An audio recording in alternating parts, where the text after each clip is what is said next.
আজকে তোমাদের সকলের কাছে আমার একটা প্রশ্ন আছে। বলুন মহারাজ।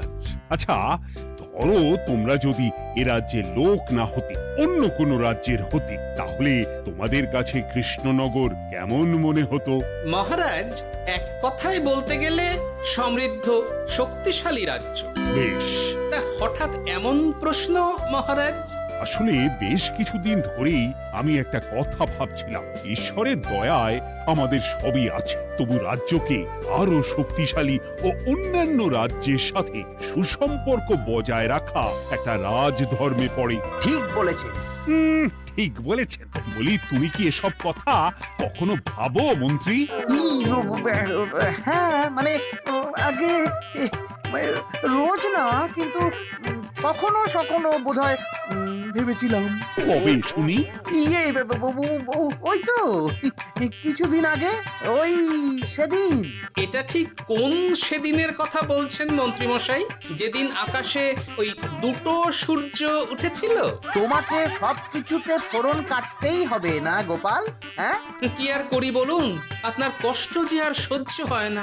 যাই হোক, মুদ্রা কথা হলো, এসব কথা মাথায় রেখে এখন আমাদের কিছু করা উচিত। কিন্তু কি করা উচিত সেটা আমি ঠিক বুঝতে পারছি না। এই একটা করে রসগোল্লা খাওয়ালে কেমন হয়? এই, তুমি থামবে? মহারাজ, আমার কাছে একটা উপায় আছে। 10 দিনের একটা মিলন মেলার আয়োজন করলে কেমন হয়? খুব বাজে হবে। একটা মেলা কত ঝামেলার কাজ সেটা বোঝো? একেই কত খরচ, তার উপর আবার অনেক লোক। মোটেই না, এটা তো দারুণ বুদ্ধি দিয়েছো গোপাল। এমন কিছুই তো চাইছিলাম। দূর, আর সবকিছুই আমার বিপক্ষে মনে হয়। দিনটাই খারাপ, আমি বরং চুপই থাকি। তাহলে সবাই শোনো, 1 সপ্তাহ পর কৃষ্ণনগর এক বিরাট বড় মিলন মেলার আয়োজন করছে, আর তার জন্য লোকজনকে নিমন্ত্রণ করার কাজ দেখবে গোপাল। যথা আজ্ঞা মহারাজ। আর মন্ত্রী, ভালো করে শুনে রাখো, মেলা প্রাঙ্গণ সাজানো, ঠিকঠাক নিরাপত্তা, এসব তোমার দায়িত্ব। আচ্ছা, কিন্তু বলছিলাম যে সবকিছু ভালো করে করতে গেলে খরচও তো। ওসব নিয়ে তোমাকে চিন্তা করতে হবে না। যত খরচই হোক আমাকে বলো, আমি দেব। আরে বাস, তো দারুণ ব্যাপার। এই ফাঁকে যদি কিছু আমারও লাভ হয়ে যায়, তাহলে গিন্নির গলার হারটার কিছু একটা করতে পারবো। বেশ, তাহলে প্রত্যেকে নিজেদের কাজ শুরু করে দাও।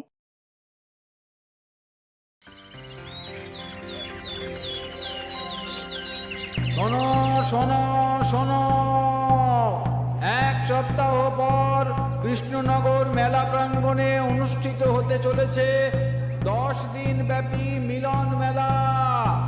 সকল গ্রামবাসীকে এই মেলায় আসার জন্য আমন্ত্রণ জানানো হচ্ছে। শোনো শোনো শোনো।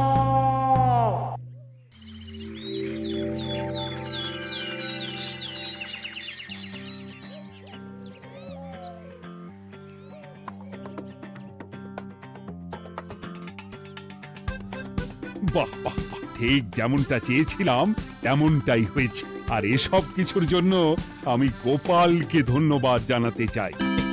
কি যে বলেন মহারাজ, এই কৃষ্ণনগর তো আমার নিজেরই পরিবার। সেসব আমরা খুব ভালো করেই জানি গোপাল। আদিক্ষেতা একেবারে উতলে পড়ছে।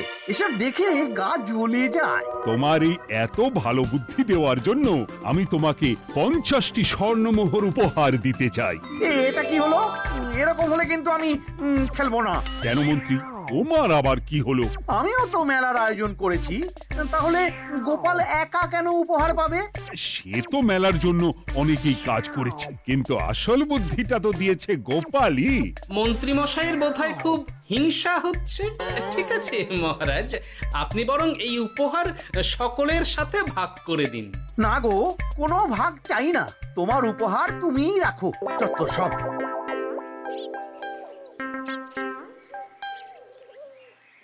আমার কি এত খারাপ দিন এসেছে নাকি যে আমাকে গোপালের থেকে পুরস্কার নিতে হবে? অনেক হয়েছে। না না না, এবার আমাকেই কিছু ভাবতে হবে মনে হচ্ছে।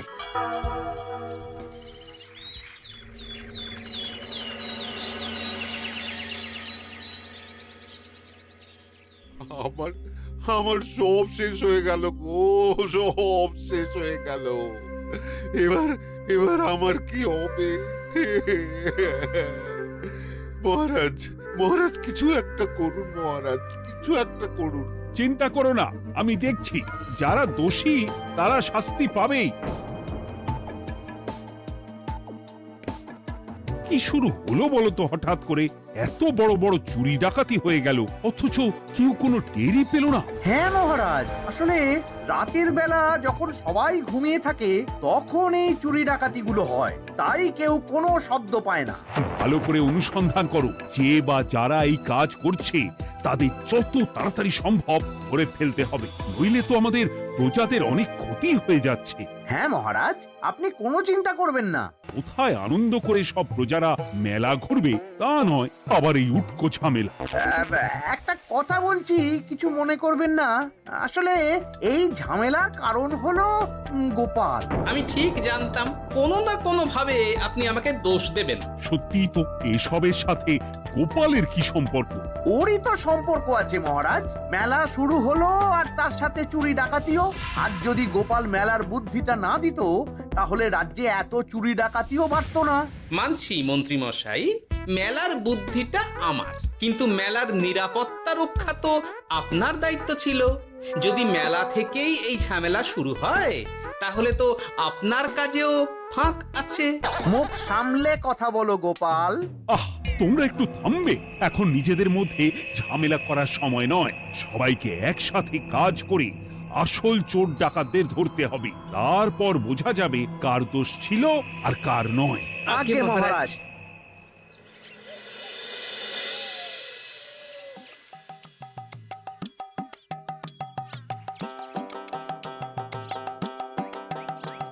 এই তো তুমি এসে গেছো। তাড়াতাড়ি মুখ হাত ধুয়ে বসো, তোমার জন্য একটা জিনিস এনেছি। বলো কি জিনিস? আরে আরে একটু অপেক্ষা করোই না, আমি আনছি। হ্যাঁ বেশ, আনো তাহলে। এই নাও, খাও। মিষ্টি দই। হ্যাঁ গো, খেয়ে দেখো তো কেমন। হ্যাঁ? দারুণ সুন্দর স্বাদ তো গিন্নি। কোথা থেকে এনেছো? ভালো, মেলা থেকে এনেছি। ও জানো, বিনা পয়সায় গো। বিনা পয়সায়? তা কে দিল শুনি? আরে সুজন দইওয়ালা, বড় ভালো ছেলে।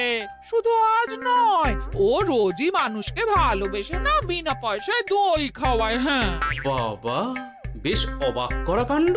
আসলে সুজনের দেশের বাড়িতে অনেক জমি জমা, গরু মোষ আছে।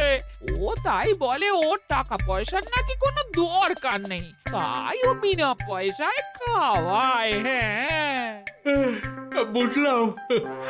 বাবা, খুব ঘুম পাচ্ছে এখন। ও গিন্নি, শোনো না, আমি বরং একটা ঘুম দিই এখন, বুঝলে?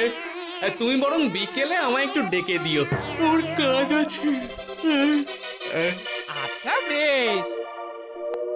তোমাদের জন্য সেটাই ভালো, কারণ এমনিতেই মহারাজ চোর ডাকাত ধরার জন্য প্রহরীর ব্যবস্থা করছে পুরো রাজ্যে। না না না, সে নিয়ে আপনি চিন্তা করবেন না।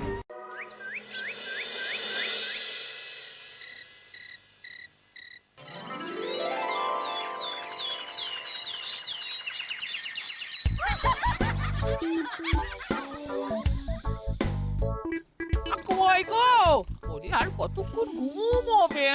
সকাল তো হয়ে গেল। সে কি গিন্নি, সকাল? তোমাকে যে আমি কতবার বললাম আমাকে বিকেলে ডেকে দেবে। তা বলি কবেকার বিকেল? গতকালে না আজকে? তা তোমার বুদ্ধিতে কি বলে গিন্নি? আমার বুদ্ধি নিয়ে কথা বলো, আগে নিজের ঘুমকে দেখো। গতকাল বিকেল থেকে ডেকে ডেকে গলা ব্যথা হয়ে গেল, কিন্তু ওনার ঘুম আর ভাঙে না। হতেই পারে না। পারে না? ওদিকে কাণ্ড দেখো, রাতের খাবার পর্যন্ত পড়ে আছে। হ্যাঁ আজব কাণ্ড। যাই হোক, অনেক দেরি হয়ে গেছে বুঝলে, আমাকে এক্ষুনি রাজসভার জন্য বেরোতে হবে।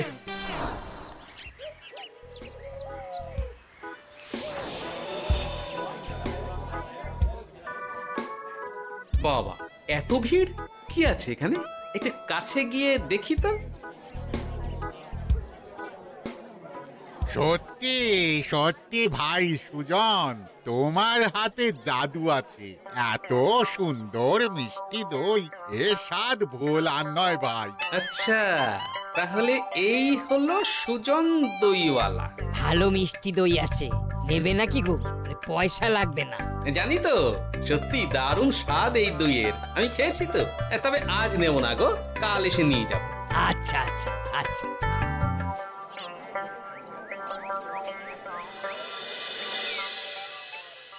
আর কোনো নতুন খবর পেলে ওই ডাকাতদের ব্যাপারে? না মহারাজ, এখনো ঠিক ধরতে পারিনি। ওরা বোধহয় বুঝতে পেরে গেছে যে আমরা খোঁজ করছি। মহারাজ, আমার মাথায় একটা নতুন বুদ্ধি এলো। রাতের বেলা করে সব বাড়িতে পাহারা দেওয়া শুরু করলে কেমন হয়? সব চুরি তো রাতেই হচ্ছে। আরে, এ তো দারুণ বুদ্ধি। কিন্তু মহারাজ, আমাদের রাজ্যের প্রহরীরা রাতের বেলা কি করে পাহারা দেবে? কেন কেন, কি সমস্যা? অনেক সমস্যা আছে। তাদের শরীর খারাপ হতে পারে, তার চেয়েও বড়, রাত জেগে থাকলে দিনে তারা সকলে ঘুমোবে, তখন পুরোটাই বেকার হবে। কিচ্ছু বেকার হবে না মন্ত্রী মশাই। আমাদের প্রচুর সেনা আছে, তাদের সকলকে দায়িত্ব ভাগ করে দিলেই হয়ে যাবে। তুমি বেশি বোঝো। গোপাল তো কিছু ভুল বলেনি মন্ত্রী। আমরা পাহারা বাড়াবো। আমি আজই সব সেনাদের সাথে কথা বলছি। সেনাপতি, তুমিও এই ব্যাপারটা একটু দেখো। যথাজ্ঞা মহারাজ।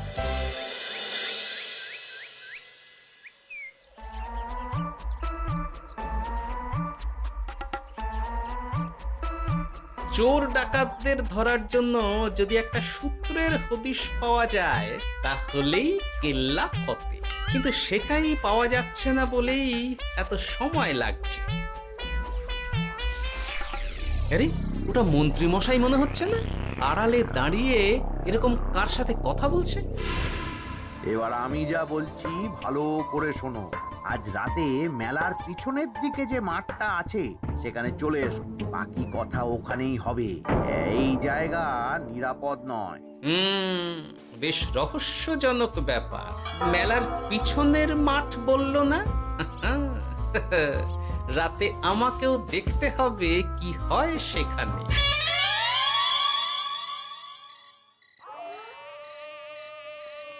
উফ, কি মশা রে বাবা! কখন থেকে দাঁড়িয়ে আছি, মন্ত্রী মশাইয়ের পাত্তা নেই কেন?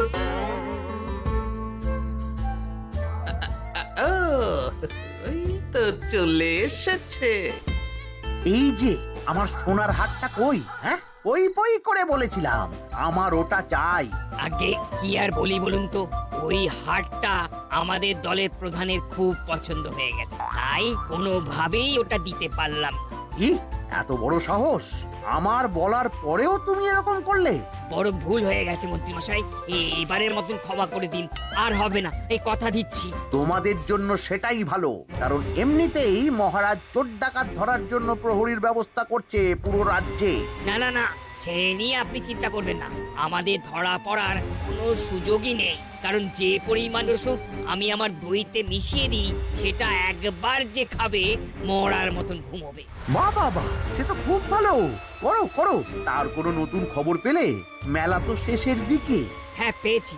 পাশের গ্রামের বলরাম নামে এক বড় মহাজন আছে। পরশু তার মেয়ের বিশাল ধুমধাম করে বিয়ে। শেষ একটা বড় দান মারতে পারলেই আপনার আমার দুজনেরই শান্তি। আচ্ছা, এই ব্যাপার তাহলে। এসব কিছুর পেছনে মন্ত্রী জড়িত। এইবার বুঝতে পারছি কেন রাতের পাহারাতে ওনার এত আপত্তি ছিল। কিন্তু ওই লোকটা কে? ঠিক আছে, এখন যাও, একটু সাবধানে কাজ করো, আর আমার পাওনাটা ঠিকঠাক দিও, কেমন? সে কি সুজন দইওয়ালা? এবার আমার কাছে পুরো ব্যাপারটা পরিষ্কার হয়ে গেছে। না, কালই মহারাজকে সব জানাতে হবে, আর এদের হাতে নাতে ধরার জন্য একটা উপায় ভাবতে হবে।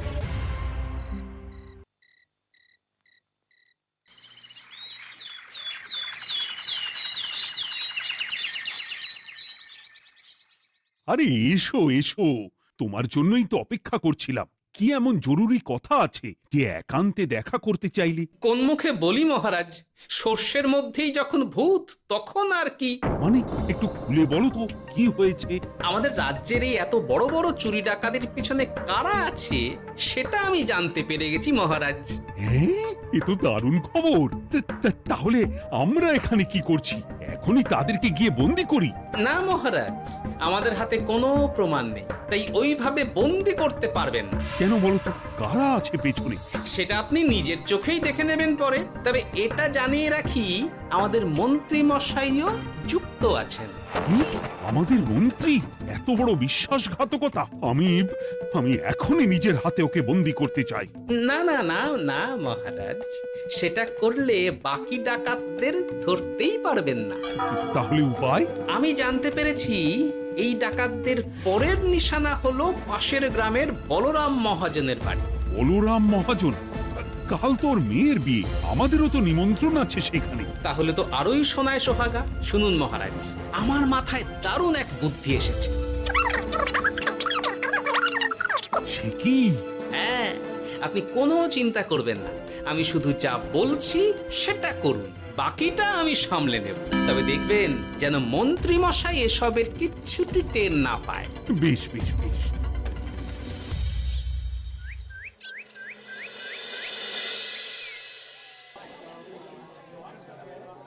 আর তো কিছুক্ষণ, এরপরেই তো সন্ধে নামবে। তো তোমার সবকিছু তৈরি তো? হ্যাঁ মহারাজ। আরে মহারাজ আর গোপাল কানে কানে এত কি কথা বলছে, আমাকেও জানতে হবে সেটা। ওই যে আসছে মরকটটা, আমার আর ওকে এক মুহূর্ত সহ্য হচ্ছে না। মনে হচ্ছে গুদুম গুদুম করে ওর মাথায় গাঁটটা মারি। শান্ত হন মহারাজ, দয়া করে শান্ত হন আর একটুখানি, তারপর আপনি মন্ত্রী মশাইয়ের সাথে যা ইচ্ছে করবেন। ওর আমি বরং অন্যদিকে যাই, মুখ দেখলেই আমার মাথাটা গরম হয়ে যাচ্ছে। সেই ভালো। কি হলো ব্যাপারটা? যাই হোক, আর তো কিছুক্ষণ, তারপর আমার বিশাল লাভ হবে। বরং ততক্ষণ আমি পেট পুজো করি।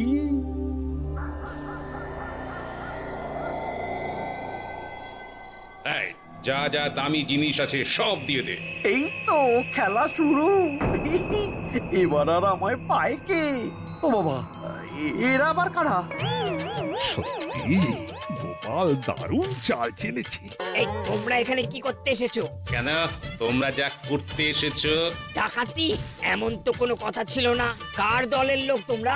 মন্ত্রী মশাইয়ের দলের লোক। এই রে, কি বলছে সব? কোথায় কোথায়? এই মন্ত্রী মশাই, এই কি বলছে এরা? আপনি দু নৌকোয় পা দিয়ে চলছে, আমরা থাকতে আপনি আরো এক ডাকাতের দলের লোককে ডেকেছেন। কি মন্ত্রী? শেষে কিনা তুমি?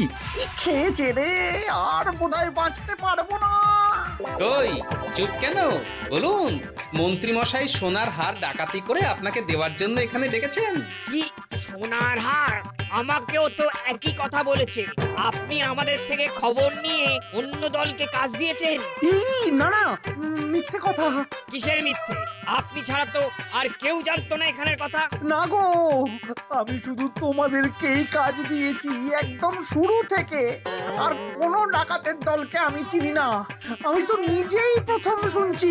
মন্ত্রী, লজ্জা করে না তোমার? তুমি আমার প্রজাদের এইভাবে ঠকাচ্ছিলে। ইয়ে মানে মহারাজ, আমি আসলে অনেক হয়েছে মন্ত্রী মশাই, আপনি ধরা পড়ে গেছেন। প্রহরী, বন্দি করো সবাইকে, আর মন্ত্রীকেও। আমাকে ক্ষমা করে দিন মহারাজ, আমি ইচ্ছা করে এটা করিনি। আসলে আমার গিন্নি কদিন ধরেই মহারানীর সীতাহারের মতো দেখতে হার বায়না করেছে। তার জন্য তুমি নিজেদের লোকেদের থেকেই চুরি করবে? আর কি করব বলুন, এক সপ্তাহের মধ্যে হার না দিলে বাড়ি ছেড়ে চলে যাবে বলেছে। তাই আমি এখন আপনি যেটা করেছেন সেটা যদি আপনার গিন্নি জানতে পারে, তাহলেও বাড়ি ছেড়ে চলে যাবে। শাস্তি তো তোমাকে পেতেই হবে মন্ত্রী। আয়, কে আছো? শোনো, মন্ত্রীকে মুখে কালি মাখিয়ে গাধার পিঠে বসিয়ে সারা রাজ্য ঘোরাও। এটাই ওর যোগ্য শাস্তি। আর গোপাল, তোমার বুদ্ধির প্রশংসা করতেই হয়। তোমার পুরস্কার আমি কাল রাজসভায় দেব। দূর দূর, জীবনে বিয়ে করাই ভুল হয়েছে আমার।